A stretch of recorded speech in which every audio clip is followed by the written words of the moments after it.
RC 89.1 Radio y Cadena Radial Costarricense no se hacen responsables por las opiniones emitidas en este programa. Es tiempo de tender la red democrática y mostrar la Costa Rica del futuro hacia la cual debemos caminar. Con ustedes, Jonathan Prendas, aquí por CRC 89.1 Radio.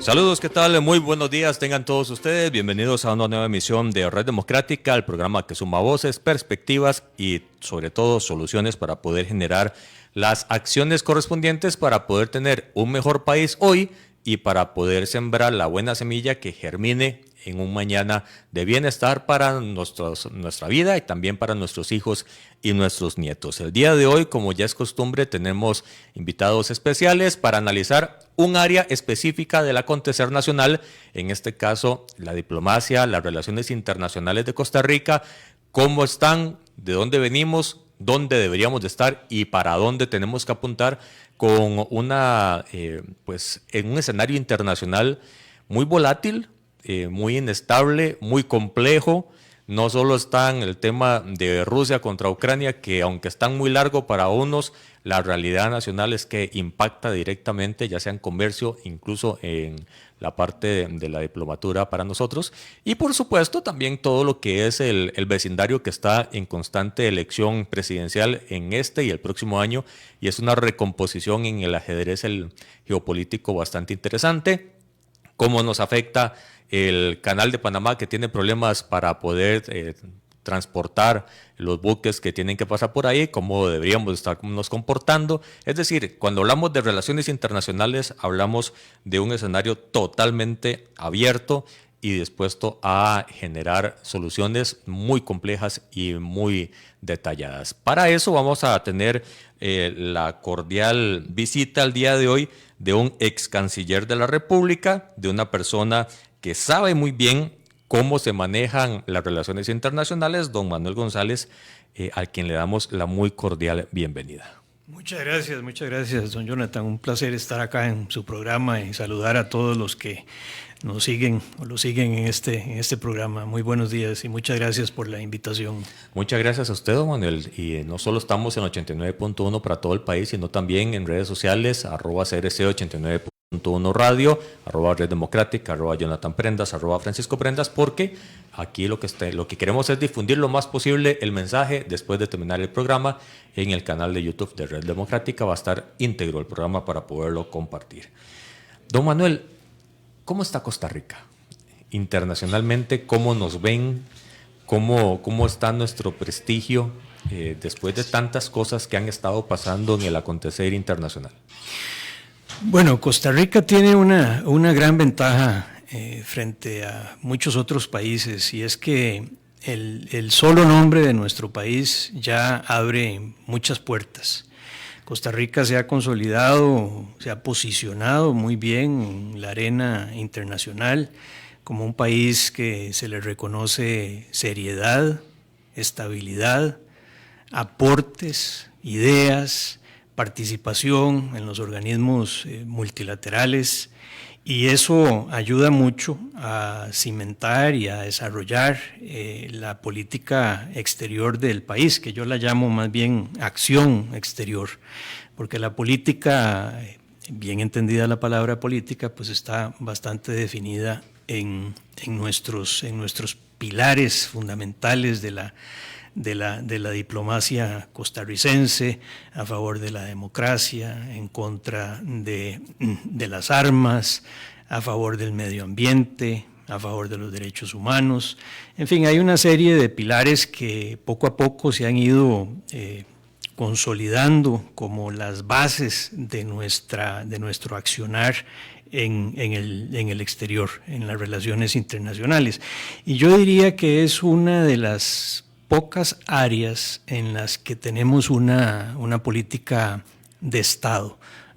Cada gobierno, pues por supuesto que pone énfasis en lo que más le interesa o en lo que es el acontecer mundial hacia lo cual tiene que reaccionar el país o debe dar seguimiento, pero la realidad es que nuestra política exterior se ha consolidado, y quiero insistir mucho en esto, prácticamente en una política de Estado.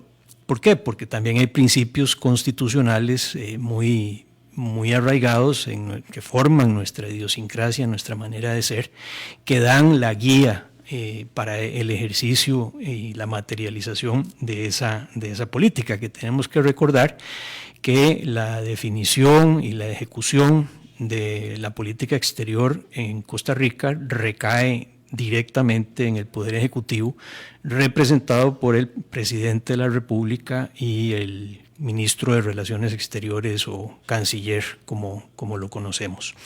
Entonces yo creo que, volviendo a su pregunta, es un hombre que abre muchas puertas. Ahora, no podemos descuidarlo, no podemos dar por sentadas el reconocimiento o esas puertas que nos abren, porque vivimos en una selva allá afuera, ¿verdad? No es fácil, especialmente para un país pequeño y con pocos recursos para tener una presencia diplomática en el mundo extensa, mantener esas posiciones. Ese prestigio internacional, don Manuel, nos ha permitido tener posiciones privilegiadas en muchos escenarios. Hemos pertenecido a consejos de alto nivel en la ONU. Nos abre puertas para tener un espacio en la incorporación a la OCDE. Nos mantiene un diálogo con la Unión Europea muy estrecho. Nos mantiene un criterio de que cuando Costa Rica habla en estos pilares que usted dice, la gente vuelve a ver. O sea, son 200 y tantos países, pero la gente vuelve a ver cuando Costa Rica menciona un tema porque habla con criterio. ¿Eso se ha ido fortaleciendo? ¿Hace falta avanzar aún más? ¿O cómo podemos situarnos en esos ámbitos?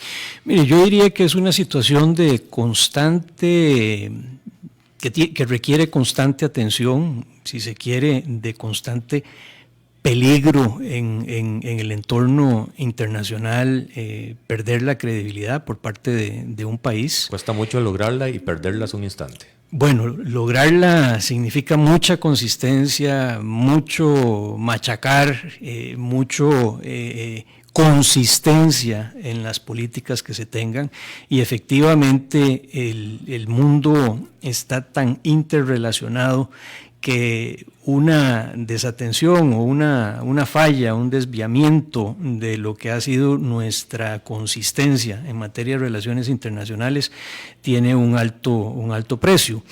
Ahora, hay que entender que la política exterior del país es una sola. No es solamente el trabajo que hace la Cancillería como tal. O sea, la materia comercial es parte de la política exterior del país. A través de tratados comerciales, Costa Rica se ha integrado con el mundo, con 2/3 partes del Producto Interno Bruto, con tratados comerciales que cubren muchas zonas geográficas y socios comerciales y de inversiones muy importantes para el país. Y también, como usted lo mencionaba, nuestra permanencia, nuestro ingreso a organismos internacionales. Costa Rica, siendo un país pequeño, tiene que apostarle al multilateralismo. Las relaciones bilaterales país a país son muy importantes y algunas son estratégicas, absolutamente indispensables, como por ejemplo la relación con Estados Unidos, aunque esa básica.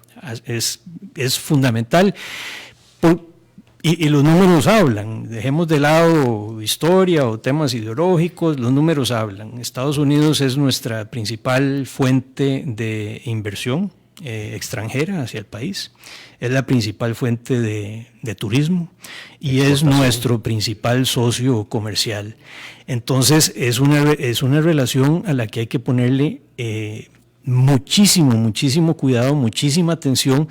Estados Unidos es un país que tiene relaciones pues muy vastas, tiene una gran influencia en el mundo, pero también, a pesar de lo que acabo de decir, Costa Rica tiene que tener posiciones con las que se dé a respetar, que las mantenga, y por eso insisto en que la consistencia, la coherencia entre lo que decimos, lo que hacemos y lo que hemos hecho es muy importante para mantener ese respeto a nivel internacional.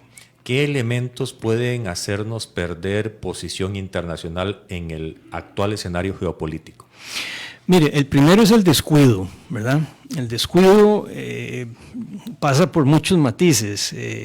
No darle su verdadera dimensión, su verdadero lugar a lo que son las relaciones internacionales del país es el primer error.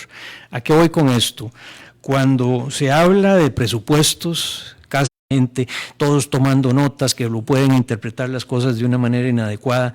Entonces, cuando la gente se puede reunir en un ambiente más distendido, un ambiente social o más informal, muchas veces se avanza bastante más que lo que se avanza en la formalidad. Hablando de descuidos que pueden generar y provocar complicaciones diplomáticas, don Manuel, recientemente se extendió de parte de la Cámara Baja, si no me equivoco, de Rusia, una invitación a diputados de Costa Rica para que fueran Parlamento, y que era el gobierno el que estaba con la invasión y no el Parlamento, una ensalada ahí. No, ese es el tipo de cosas que no deben hacerse, que mandan una mala señal. Lo llaman diplomacia parlamentaria y hay mucho de eso, y Costa Rica también puede sacar provecho de esas relaciones parlamentarias sin duda alguna. Pero en el contexto que vivimos, la situación de Rusia y Ucrania hubiera sido un gravísimo error. Pero no solo ahora que está la situación de Ucrania, de don Jonathan. Cuando yo estaba de canciller, realmente tuve que enfriar, si se quiere, la relación con Rusia. ¿Por qué razón? Recuerde que está la invasión de Crimea, sí. Y eso no hay que dejarlo pasar por alto. Ese fue un gran detonante. Y lo otro fue la ayuda militar de equipo pesado que le estaba dando Rusia a Nicaragua sin justificarse, sin ninguna necesidad, generando inestabilidad en Centroamérica, y eso pues yo se lo reclamé al canciller ruso en su momento, en una ocasión de una reunión de cancilleres del Sistema de Integración Centroamericano, el SICA.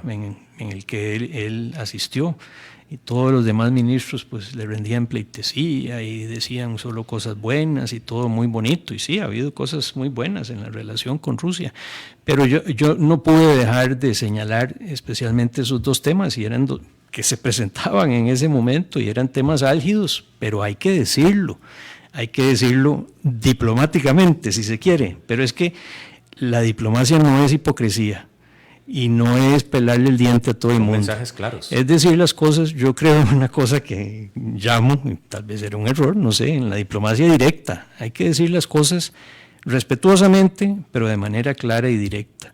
No dejar ahí para espacios para ambigüedades. Hay ocasiones, por supuesto, en que parte de la estrategia tiene que ser la ambigüedad, ¿verdad? Totalmente. Pero cuando hay algo que directamente le afecta al país, o algo que para el país es absolutamente inaceptable, hay que decir las cosas como son. Y eso da valor a la posición diplomática del país.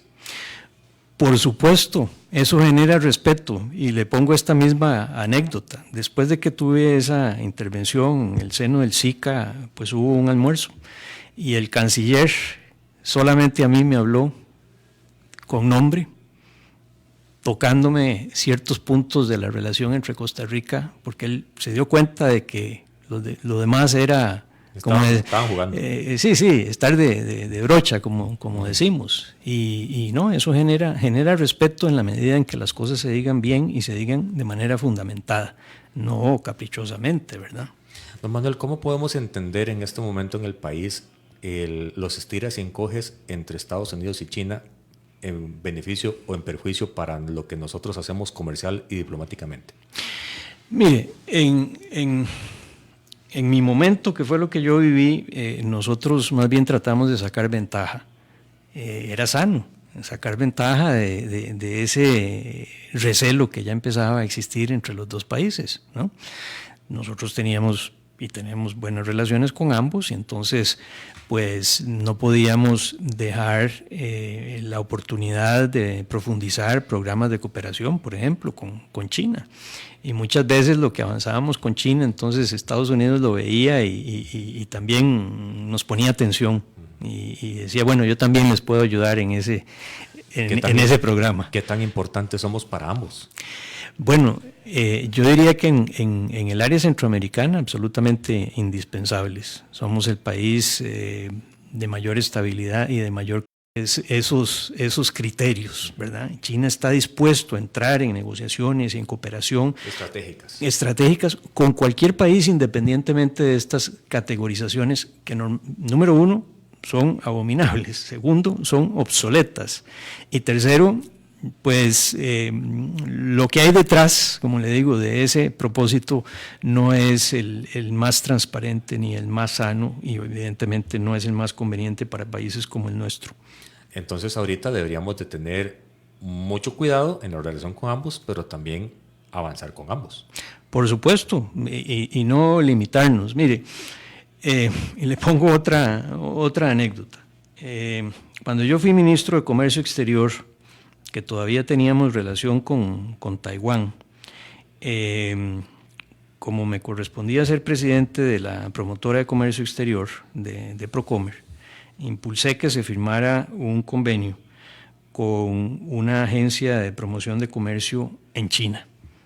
No era de Taiwán, era China continental. Bueno, usted no se imagina el polvorín que se armó, ¿verdad? Pero yo seguí para adelante porque consideré que era lo correcto. Y entonces vinieron a hablar conmigo y a reclamarme que cómo era posible, que la relación con China y Taiwán y todo lo que Taiwán hacía por nosotros y esto y el otro. Y yo le dije, mire, al embajador en ese momento, dígame si estoy equivocado, que Taiwán, las empresas de Taiwán, son o no son el principal inversionista en China. ¿Lo son? No me lo puedo negar. Es que sí son. ¿Usted cree, señor embajador, le dije, que un país como Costa Rica, que está buscando constantemente integrarse en el mundo, tejer esta red de relaciones internacionales, puede darse el lujo de excluir cualquier país del mundo para su crecimiento en su comercio? Este es un tema de comercio, este no es un tema de relaciones políticas como las que tenemos con ustedes, con Taiwán.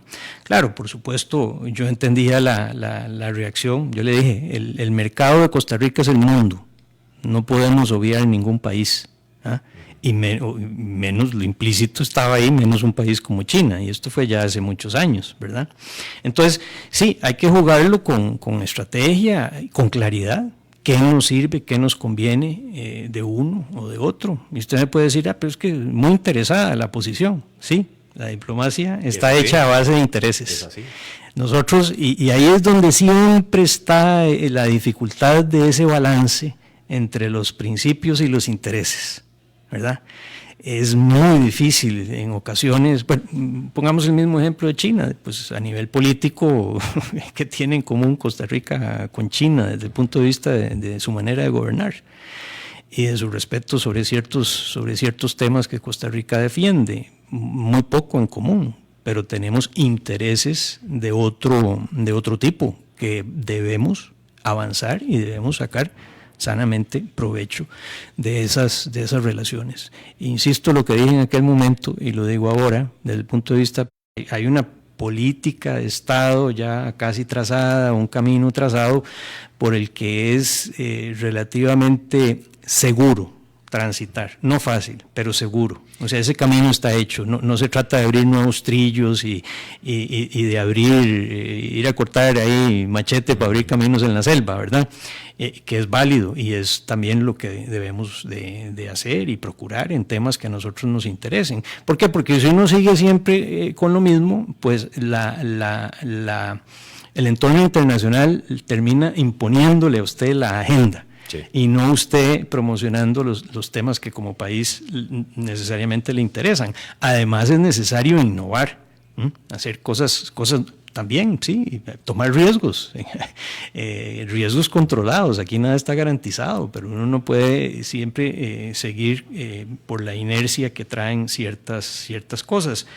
Entonces, creo que tal vez se pueda trabajar en algunos temas novedosos o en entender mejor cuál es el énfasis que el gobierno actual quiere poner o imprimir en su política exterior. La próxima semana el presidente va a estar en Naciones Unidas. El año pasado no pude ir por el accidente en Cambronero. Vamos a ver cómo le va, cuál va a ser la agenda. Ojalá la conozcamos, ¿verdad? Qué tipo de reuniones y con quién las va a tener. Eso nos va a dar un indicio mejor de dónde piensa él poner su énfasis en el resto de su administración. La participación de los presidentes, jefes de Estado y de gobierno en la Asamblea General de la ONU es muy importante. Es muy importante y uno puede decir, no, pues ahí se va y se da un discurso y se toma una foto muy bonita ahí con el escudo de Naciones Unidas atrás y todo el mundo nos oye. No, así no es. Normalmente cuando los presidentes están hablando nadie los oye y el salón está vacío.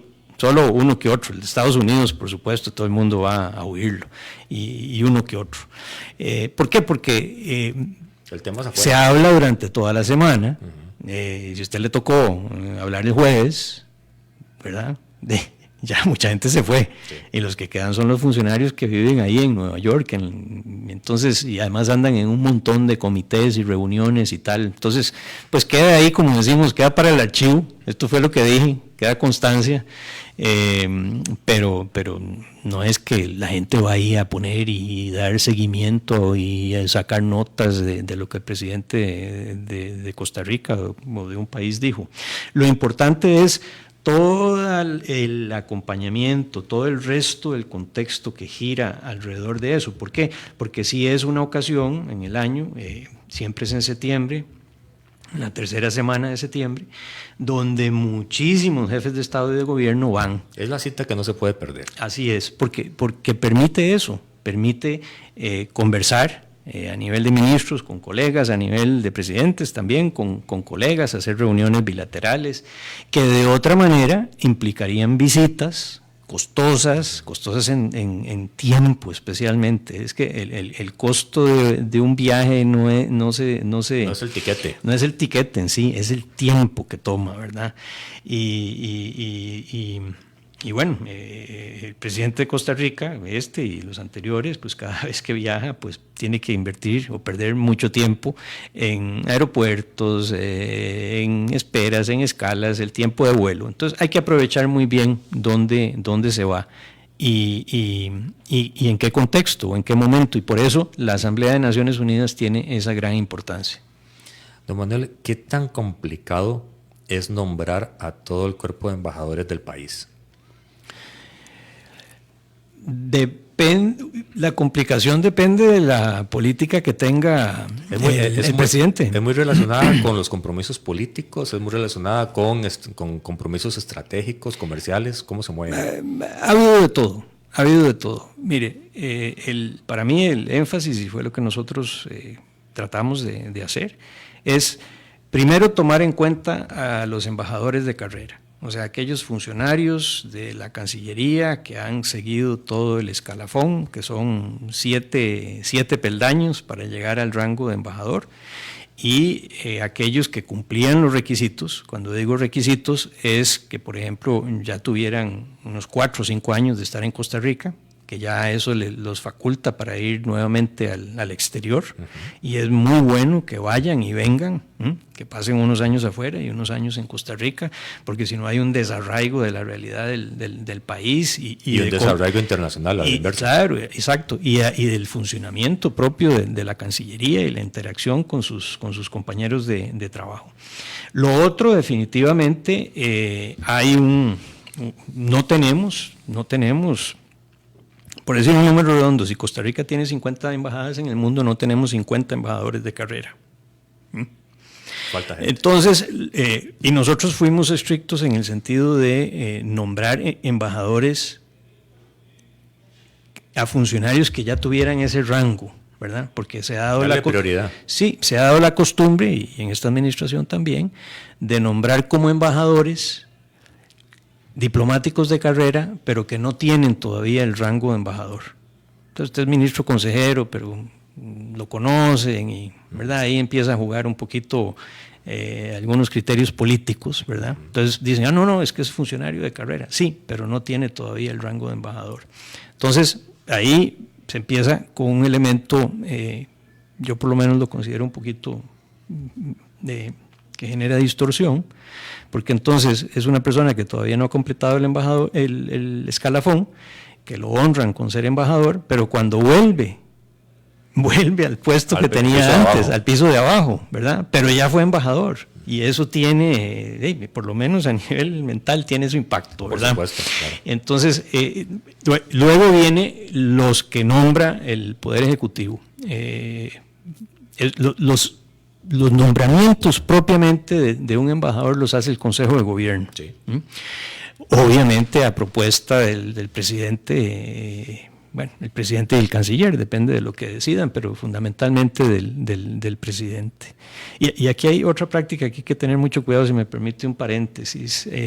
Aquí se ha cometido el error a veces de anunciar quién va a ser el embajador en un lugar sin contar todavía con el beneplácito. Con el beneplácito del país que va a recibir. Eso no se debe hacer. Eso no es la costumbre, no se debe hacer. ¿Qué pasa si no lo dan? Es una falta de respeto para el país que lo va a acoger. Claro, es como decirle, mire, yo lo voy a nombrar y tiene que aceptarlo. Y no, el país receptor no tiene por qué aceptarlo, ¿verdad? Es una cuestión de cortesía, de respeto, de seguir las reglas. ¿Es común que no acepten el beneplácito? No es común, pero se da. Pero se da, claro. Y un país, cuando recibe la solicitud de beneplácito de otro país y le están sugiriendo una persona, digamos, con un buen currículum, con buena experiencia, una persona, llamémoslo de peso, ¿verdad? Se siente agradecido porque se siente que le están dando importancia a su país. Entonces hay que tener un poquito de cuidado con eso. Pero sí, luego vienen los criterios políticos. Y le voy a ser muy sincero, yo creo en la carrera diplomática, pero creo que Costa Rica tiene que tener la posibilidad, el presidente de la República, y el que venga, de nombrar ciertos embajadores. Discrecionalidad. Discrecionalmente, sí. Hay lugares que son esenciales. Hablábamos de uno, la embajada en Estados Unidos, la embajada, el representante le decimos embajada, pero realmente técnicamente es una misión frente a la Unión Europea. Hay ciertos puestos claves que tiene que tener la libertad de nombrarlos. Así lo hace, por ejemplo, Estados Unidos también. En Estados Unidos hay ciertos países que no son embajadores de carrera. Costa Rica es uno de ellos. La razón creo que puede ser, no la conozco, no quiero aventurarme, pero normalmente ha habido embajadores que no son de carrera por parte de Estados Unidos. Entonces, lo que sí hay que tener cuidado, me parece, es no pagar favores políticos con nombramientos en el exterior. Eso es una costumbre que degradó digamos, el estatus de ser diplomático de Costa Rica. Se cometieron muchos errores, se nombraron muchas personas que no dieron la talla, y eso hay que tratar de evitarlo, y muchas veces se incurre en ese error precisamente por pagar un favor, el famoso botín político, ¿verdad? ¿Cuál es el problema que al principio de la entrevista usted nos comentaba que podemos abordar después, de la valoración del colón frente al dólar? Que usted decía que eso tiene también sus implicaciones internacionales. Claro, una de ellas, primero, nuestras exportaciones se encarecen muchísimo. Así es. Y segundo, un país como el nuestro, que depende tanto del turismo, pues nos convertimos en un destino muy caro para los turistas, porque entonces una moneda como el dólar, que normalmente valía, y con un dólar podían comprar muchas cosas cuando venían a visitar Costa Rica, pues les resulta más atractivo ir a otros lugares que les sale más barato vacacionar. Ahí solo en eso le menciono dos, ¿verdad? Y diplomáticamente ustedes tienen un gran peso de trabajo cuando eso pasa, porque hay que convencer aún más contrapartes de poder vernos bien, o lo que ha pasado en otros momentos con el gobierno de Estados Unidos, que nos pone categorizaciones según el momento de criminalidad que tenga el país, que nos pone nota roja, nota media, nota verde. Sí, definitivamente, y eso es ese es un problema, y vuelvo a Estados Unidos, principalmente a nivel del Congreso, que tiene todo este tipo de listas y de informes que muchas veces, sin mucho criterio, ponen a países injustamente en estas listas. Nosotros hemos estado en varias, y cuando usted pregunta cuál es la justificación, cuál es realmente, más allá de lo que dice ahí el parrafito donde ponen a Costa Rica, no hay mayor explicación, ¿verdad? Y si uno se la dieran, pues podría debatir, enmendar, mejorar. Además, las cosas no se pueden cambiar de un día para el otro. E insisto, el ser pobres o un país con escasos recursos no debe ser la excusa, pero es una realidad, es una realidad. A nosotros no nos pueden exigir que, por ejemplo, en el tráfico de drogas, que evitarlo al 100% porque es nuestra obligación, y si no nos ponen en una lista, y pues que no podemos. ¿Cómo nos ve la Unión Europea en términos del tema de la droga? Pues en estos momentos yo diría que bastante mal, con todos los cargamentos que se han detectado de acá, que iban para Europa y que se han logrado detener, y otros que efectivamente han llegado, y si han llegado es porque si agarraron uno es porque pasaron 10 o 20, ¿verdad? Entonces, pero ese problema no se ataca, digamos, entre los países no se ataca acusando al otro, no, hay que trabajar en conjunto, ¿verdad? Y hay que trabajar con recursos también. Nosotros no tenemos la capacidad de prevenir este problema, no la tenemos ni siquiera al interno, ¿cómo la vamos a tener hacia afuera? Esa realidad hay que reconocerla, y entonces hay que atacarla multilateralmente. Pero además hay otros problemas ya al interno de los países productores y también de tránsito, que son estructurales, ¿verdad? Que es ya las condiciones de vida de las personas, el desempleo, la criminalidad, la desintegración familiar, el irrespeto a los valores, a la ley, en fin, hay otro montón de factores que son la causa de que esto ocurra. Ustedes como organización de relaciones internacionales tienen que pintar la mejor cara de Costa Rica afuera, cueste o no cueste. Sí, claro, hay que hablar de las virtudes que tiene el país, pero yo creo que también hay que aceptar la realidad es que gozamos del afecto, del reconocimiento y el respeto de una gran parte de la comunidad internacional, independientemente de que no compartamos idioma, historia, cercanía geográfica, cultura. Cuando la gente conoce, hay mucho desconocimiento. Cuando yo hablaba, mire, es que desde el año 49 constitucionalmente no tenemos fuerzas armadas, me decían, a nivel de ministros. Sí, yo algo había oído, pero yo creí que eso era reciente. Otros ni lo sabían.